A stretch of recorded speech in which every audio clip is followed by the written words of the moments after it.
প্রতিদিনের ন্যায় আজও তাকে ফোন করেছিলাম, কিন্তু মিষ্টি সুরে আজ আর বলছে না ইয়া মুনির কেফ হালাক তাইয়িবিন। প্রিয় বন্ধুগণ, ভারাক্রান্ত হৃদয় নিয়ে আপনাদের সামনে আজকে এসেছি দোয়া চাওয়ার জন্য।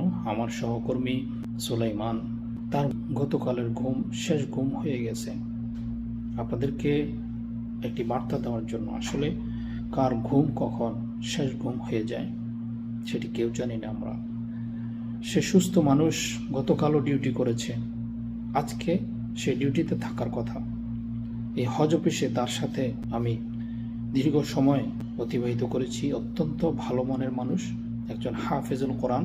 সে এই হজে আরাফার ময়দানে আমার সাথে একই খেমায় ছিল, একই সাথে থেকেছি, একই সাথে খেয়েছি।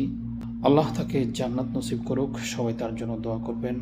আর কখনো টেলিফোনের ওপার থেকে বলবে না ইয়া মুনির কেফ হালাক, ইয়া মুনির তাইয়িবিন, আর বলবে না। এজন্য প্রিয় বন্ধুগণ, সবাই মৃত্যুর প্রস্তুতি নেই। আল্লাহ সবাইকে বুঝার ও আমল করার তৌফিক দান করুক। আমিন।